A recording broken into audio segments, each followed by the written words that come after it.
Hello, students. Welcome to Lucy Online English Class. Hi, I am Akolina Maiti Barik, your English educator. Today's topic is the passing away of Bapuji. Class 10. The activity solutions of the passing away of Bapu. So let's start. প্রথম আছে যে choose the correct alternative to complete the following sentence.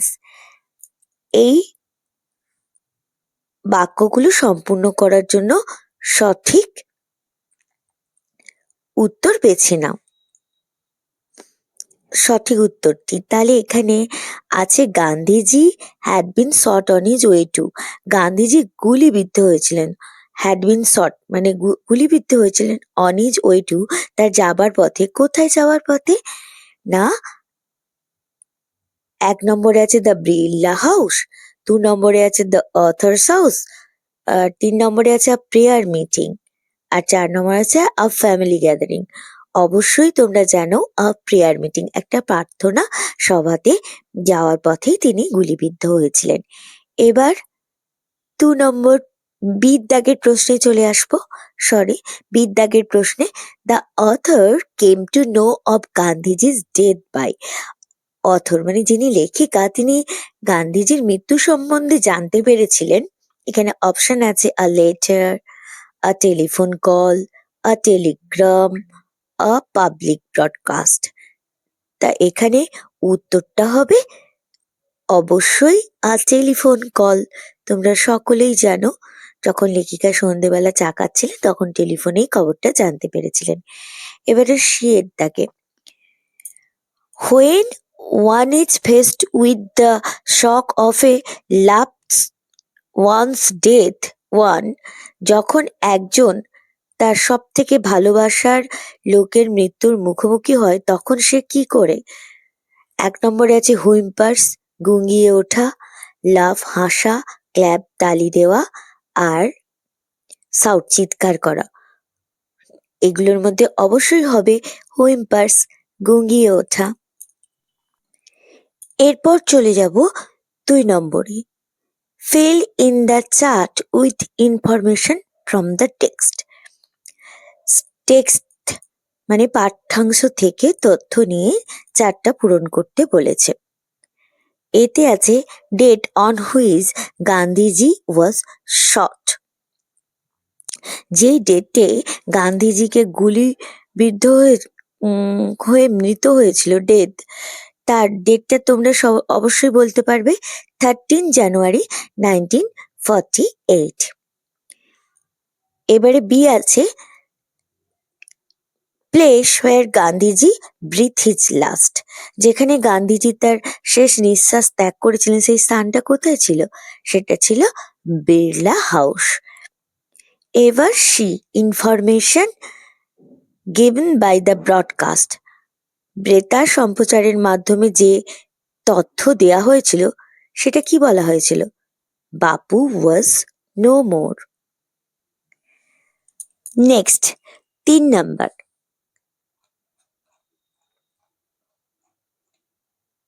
state whether the following statement are true or false. Provide sentences, phrases, words in support of your answer. তাহলে নিম্নলিখিত বাক্যগুলো বা বিবৃতিগুলো সত্য কি মিথ্যা সেটা বলো এবং তার জন্য তোমার উত্তরের যথোপযুক্ত একটা সাপোর্ট করছে এমন হচ্ছে সেন্টেন্স, বাক্য বা ফ্রেজ কিংবা শব্দ বলতে বলছে। তো এর দাগে the author received an urgent telephone call in the morning. তোমরা অবশ্যই জানো টেলিফোন কলটা এসেছিল বিকেল বেলা 13 জানুয়ারির।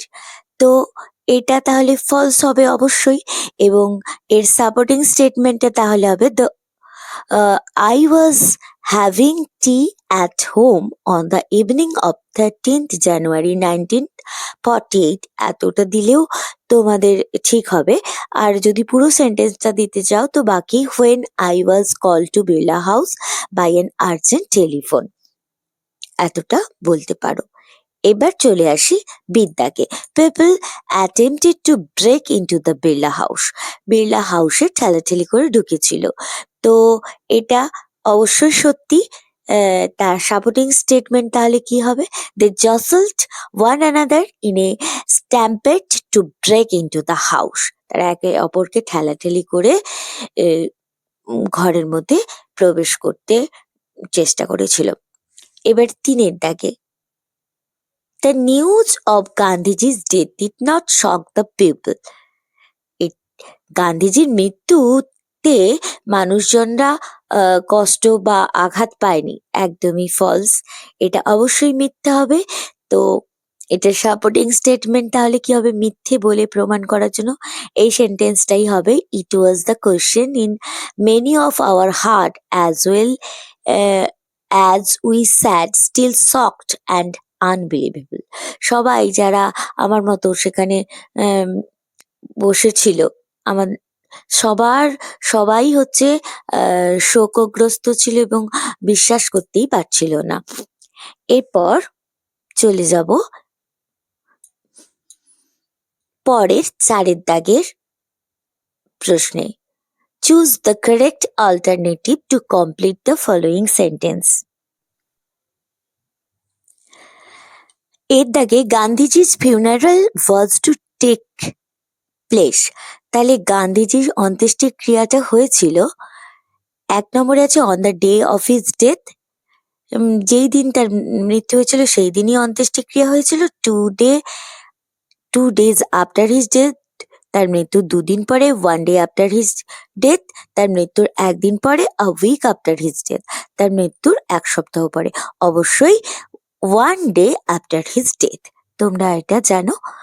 তো এবার চলে যাব বিদ্যাকে। Padmashri was Mrs Naidu's.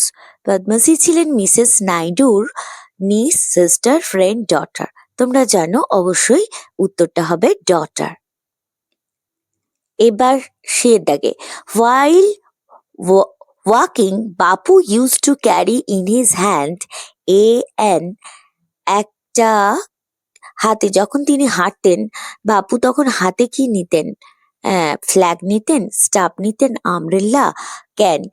অবশ্যই স্টাফ, লাঠি নিতেন হাতে। নেক্সট 5-এর দাগে complete the following sentences with information from the text. পাঠ্যাংশ থেকে তথ্য নিয়ে বাক্যগুলো, নিম্নলিখিত বাক্যগুলো সম্পূর্ণ করতে হবে। এর দাগে আছে thousands of people wept trying. হাজার হাজার মানুষ কাঁদছিল আর চেষ্টা করছিল কি করতে? To touch Bapu's feet. বাপুর পা ছুঁতে চেষ্টা করছিল। তাহলে উত্তরটা হবে টু টাচ বাপুস ফিট। এরপর বিয়ের দাগে the author was among people for hmm walking. The author, লেখিকা, ওই সমস্ত মানুষদের, লোকজনের মধ্যে ছিলেন যাদের কাছে হাঁটাটা উইথ বাপু। উত্তরটা তাহলে কমপ্লিট করতে হলে কি হবে? With Bapu had a special meaning.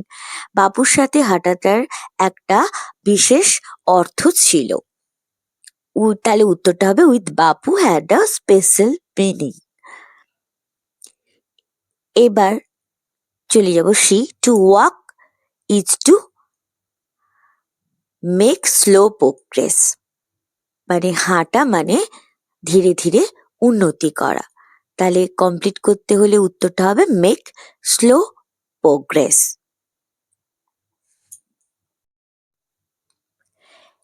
এরপর 6, fill in the chart with information from the text. ছকটা পূরণ করতে হবে পাঠ্যাংশ থেকে তথ্য নিয়ে। তো স্টেটমেন্ট আছে আর তার রিজন, কারণটা দেখাতে হবে। তো ইট ওয়াজ ইম্পসিবল টু মুভ, মানে নড়াচড়া করা অসম্ভব ছিল। কারণটা কি ছিল? রিজনটা কি ছিল? না দেয়ার ওয়াজ এ থিক ক্রাউড। তো ভিড় প্রচুর ছিল, বেশ জমজমাট ভিড় ছিল তাই। এবার বিয়ের দাগে Padmasi declared that they would walk with Gandhiji in the funeral procession. Padmashri এটা ঘোষণা করেছিল যে তাদেরকে গান্ধীজির অন্ত্যেষ্টিক্রিয়ার মিছিলে হাঁটতে হবে। কারণটা কি ছিল, কেন হাঁটতে হবে না? It was the last time they would be walking with Bapu. এটাই শেষবারের মতো তারা বাপুর সাথে হাঁটবে। তাই এবার সিদ্ধাকে to walk was open the only way open to the average India. তাহলে গড়পড়তা ভারতীয়দের কাছে হাঁটাই প্রায়শই একটা পন্থা ছিল। কারণটা কি ছিল না, it required no vehicle except his own body. এটার জন্য নিজের শরীর ছাড়া অন্য কোনো যানবাহনেরও প্রয়োজন ছিল না। And cost him nothing but his energy, এবং কোনো মূল্য দিতে হতো না তার শক্তি ছাড়া। Next, question number 7. Choose the correct alternative to complete the following sentence. সেই আগের মতো একই সেন্টেন্সটা কমপ্লিট করার জন্য সঠিক উত্তরটি বেছে নাও। তো গান্ধীজির অ্যাসেস ওয়ার টেকেন টু, গান্ধীজির যে অন্ত্যেষ্টিক্রিয়ার পরে যে ছাই সেটা নিয়ে যাওয়া হয়েছিল কোথায়? আহমেদাবাদ, এলাহাবাদ, দিল্লি আর বেনারস। অবশ্যই এলাহাবাদে তোমরা জানো একটা স্পেশাল ট্রেন গিয়েছিল। এবার বিদ্যাকে a huge crowd had gathered by the, কোথায় জমা হয়েছিল? প্রচুর ভিড় কোথায় জমা হয়েছিল? কোন, এখানে নদীগুলোর নাম দিয়েছে গঙ্গেজ, যমুনা, ব্রহ্মপুত্র আর নর্মদা। অবশ্যই দ্য গঙ্গেজ, গঙ্গার ধারে। নেক্সট, C Gandhiji awakened people to one another's. Gandhiji মানুষজনকে জাগিয়ে তুলেছিল একে অপরের প্রতি কিসে? উদাসীনতায়, ইনডিফারেন্স, না জিলাসি, হিংসায়, সাফারিংস, না একে অপরের যন্ত্রণায়, একে অপরের প্রতি যে সাফারিং করছে তার প্রতি মানুষজনকে জাগিয়ে তুলেছিল। তাহলে উত্তরটা হবে সাফারিংস। এবার 8-এর দাগে complete the following sentences with information from the text. তাহলে টেক্সট থেকে ইনফরমেশন নিয়ে এই সেন্টেন্সগুলো কমপ্লিট করতে হবে। A, people on the special train, ওই স্পেশাল বিশেষ ট্রেনে পিপলরা কি করছিল? স্যাং ভজনস। তাহলে কমপ্লিট করতে হলে অ্যান্সারটা হবে sang bhajan. B, the author felt she had grown up within, লেখিকা যিনি তিনি অনুভব করেছিলেন তিনি বেড়ে উঠেছেন উইথিন কার মধ্যে? না এ ম্যাজিক সার্কেল, একটা জাদুকরী বৃত্তের মধ্যে বেড়ে উঠেছেন। এবং শীত দেখে the Bapu had passed away, বাপু চলে গেছেন, বাট কিন্তু হিজ তার কমপ্লিট করতে হলে উত্তরটা হবে his India would continue to live in his children. তার ভারতীয়রা এখনো তার সন্তানের মতো বাস করে চলেছে। তো next, question number 9. Feel in the chart with information from the text. এবার ছকটা পূরণ করতে হবে টেক্সট থেকে ইনফরমেশন নিয়ে। মানে কজ আর ইফেক্ট আছে। দ্য কজ একটাতে আছে, ইফেক্ট একটা আছে, যেটা কজ আছে সেটার ইফেক্ট কি, ফলস্বরূপ কি হয়েছিল, আবার যার ফল আছে তার কারণটা কি সেটা বলতে হবে। তো এর দাগে ইফেক্ট আছে people did not weep anymore, people আর কাঁদছিল না, ফলস্বরূপ পিপল আর কাঁদছিল না। কারণটা তাহলে কি ছিল? কারণটা ছিল people could feel Gandhi's presence amid the flowers and the song. লোকরা গান্ধীজির যে উপস্থিতি ওই ফুলগুলো এবং গানের মধ্যে অনুভব করছিল বলে তারা আর বেশি কাঁদছিল না।